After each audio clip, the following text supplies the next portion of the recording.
पति, पत्नी और नौकरानी।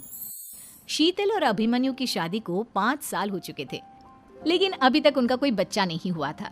इसकी वजह से शीतल और अभिमन्यु परेशान रहते थे, लेकिन उन दोनों से ज्यादा परेशान थी शीतल की सास, यानी अभिमन्यु की माँ जानकी देवी।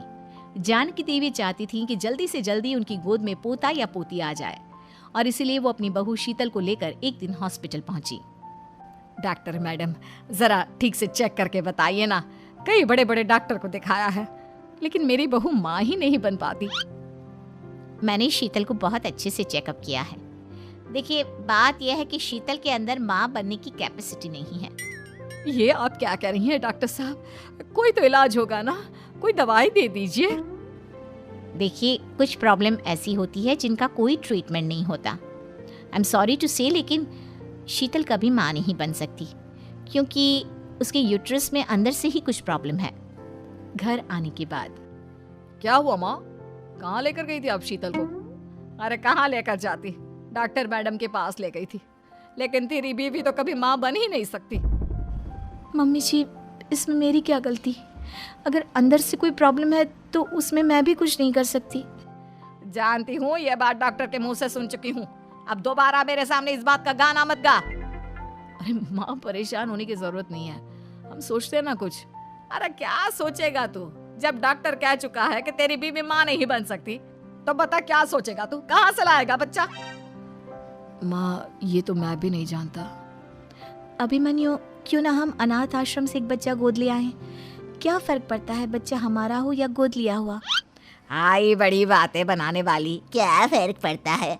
अरे क्यों फर्क नहीं पड़ता? मुझे इस वंश को आगे बढ़ाने के लिए मेरे बेटे का खून चाहिए, किसी दूसरे का नहीं। लेकिन माँ, आप जानती हैं कि ये अब पॉसिबल नहीं है। मैं कुछ नहीं जानती। मैं किसी पराये की औलाद को इस घर में अपना पोता या पोती बन के बढ़ता हुआ नहीं देख सकती।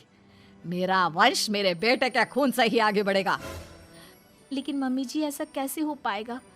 आप अच्छी तरह जानती है ना, मेरा और अभिमन्यु का बच्चा नहीं हो सकता। तो मैं अपने बेटे की दूसरी शादी करवाऊंगी, और अपनी दूसरी बीवी से ये मुझे बच्चा पैदा करके देगा। ये आप क्या कह रही हैं माँ? मैं किसी और से शादी नहीं करने वाला।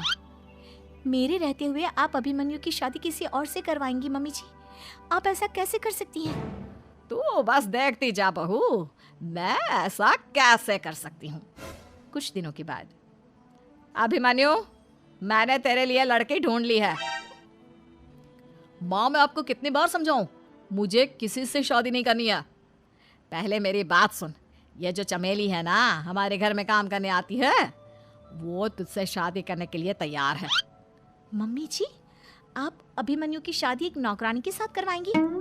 वो इसलिए क्योंकि चमेली दिखने में बहुत खूबसूरत है, बच्चा भी सुंदर ही होगा। मम्मी जी, लेकिन एक बच्चे के लिए अपने बेटे की शादी नौकरानी के साथ करवाना, क्या ये सही है?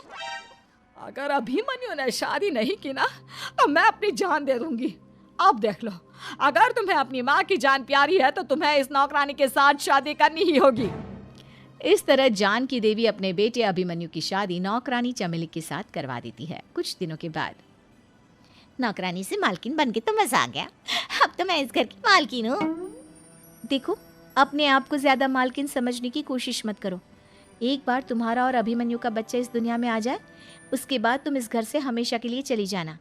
अरे जाओ जाओ, किसी और के आगे बातें बनाना। एक बच्चा तो पैदा नहीं कर सकी, बढ़िया आई। जाओ जाकर मेरे लिए कॉफी बना कर लाओ। नौकरानी मैं हूँ या तुम? मम्मी जी, देखिए ना शीतल मुझसे किस तरह से बात कर रही है। शीतल, तुम्हें पता है ना चमेली प्रेग्नेंट है, मेरे बेटे के बच्चे की माँ बनने वाली है। वो जैसा कहती है वैसा करो। लेकिन मम्मी जी, वो मुझे नौकरों की तरह ट्रीट कर रही है।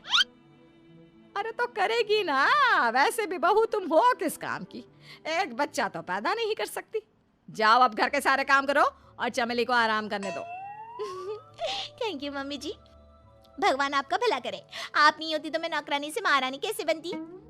देखो, तुम्हें जो चाहिए सब मिलेगा। खूब खाओ पियो, मजे की जिंदगी जियो, लेकिन बस मुझे एक बच्चा पैदा करके दे दो।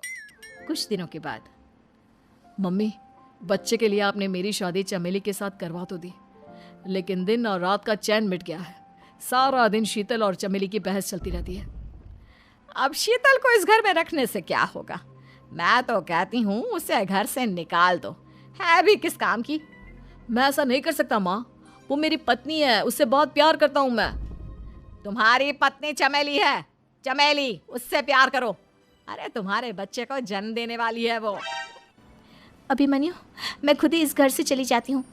वैसे भी अपने ही घर में नौकरों की तरह रहकर परेशान हो चुकी हूँ। घर की नौकरानी मेरे ऊपर हुक्म चलाती है, वो तुम्हारी पत्नी बन चुकी है। अब मेरा इस घर में क्या काम। अभिमन्यु के बार बार रोकने पर भी शीतल उस घर से चली जाती है। कुछ दिनों के बाद चमेली एक बच्चे को जन्म देती है। भगवान ने मेरी सुन ली, मेरे बेटे का घर भर गया, उसका अपना बच्चा इस दुनिया में आ गया। मम्मी जी, बच्चे को हाथ लगाने से पहले मेरी एक शर्त तो सुन लो। तुम कहना क्या चाहती हो चमेली? आपकी मम्मी को बहुत शौक था ना अपने पोते को खिलाने का। अब देखो, इस दुनिया में हर चीज की कोई ना कोई कीमत तो होती है। तुम अपनी आधी प्रॉपर्टी मेरे नाम कर दो, बच्चा तुम्हारे नाम। अरे लेकिन मैंने अपने बेटे से तुम्हारी शादी करवाई है, अब ये सौदेबाजी कहाँ से आ गई? जो औरत अपनी बहू को घर से निकाल कर एक नौकरानी के साथ अपने बेटे की शादी करवा दे, वो तो सौदेबाजी कर ही सकती है ना। उसका कैसे भरोसा कर सकते हैं? मुझे बस आप लोगों की प्रॉपर्टी चाहिए, उसके बाद ही बच्चे को आप हाथ लगा सकते हैं। मैंने कहा था ना मम्मी, आप गलत कर रही हैं। देखिए, उसका नतीजा आपके सामने है।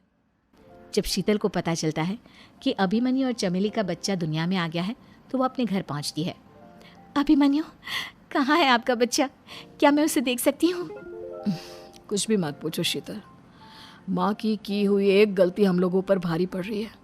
वो नौकरानी अपनी औकात पर आ गई है और अब हमसे अपनी आधी प्रॉपर्टी मांग रही है, वो भी बच्चे के बदले में। एक बात कहूँ अभिमन्यु, आप उससे कुछ भी देने से मना कर दो। अरे कैसी बात कर रही हो? मेरे बेटे की औलाद है उसके पास, ऐसे कैसे मना कर दे? मम्मी जी, वो अभिमन्यु का बच्चा नहीं है, वो चमेली और उसके बॉयफ्रेंड का बच्चा है। ये तुम क्या कह रही हो शीतल? ये देखिए वीडियो। चमेली और उसका बॉयफ्रेंड आपस में बातें कर रहे हैं कि उन दोनों ने मिलकर आपको बेवकूफ़ बनाया है और अब इस बच्चे के बदले आपसे प्रॉपर्टी भी हड़प लेंगे। हे भगवान, ये मुझसे क्या हो गया? ना तो बच्चा मिला और अपने बेटे की नौकरानी के साथ शादी करवा दी सो अलग। अब क्या होगा? मुझे माफ कर दो शीतल, मेरी वजह से तुम्हें बहुत तकलीफ हुई है। अभिमन्यु, मैंने कहा ना, उस नौकरानी को उसके बच्चे सहित इस घर से बाहर निकाल दो। लगता है मेरे अभिमन्यु का बाप बनने का सपना अधूरा ही रह जाएगा। अभिमन्यु, अपनी मम्मी से कहो कि परेशान ना हो। आपको याद है एक बार हम एक IVF सेंटर गए थे, मैंने फिर से वहाँ जाकर बात की थी और आपको पता है इस बार मैं प्रेग्नेंट हूँ, क्योंकि हमने वहाँ पर प्रोसीजर करवाया था जिसकी वजह से मैं प्रेग्नेंट हो गई थी और इस बात का पता मुझे बस कुछ महीने पहले ही लगा है। हमारा बच्चा इस दुनिया में आने वाला है अभिमन्यु। मुझे माफ कर दो शीतल बहू, मुझसे बहुत बड़ी गलती हो गई। कोई बात नहीं माँ, लेकिन अब हमें उस धोखेबाज नौकरानी को इस घर से बाहर निकालना है और इस घर की मालकिन को वापस घर लाना है, वो भी अपने बच्चे के साथ।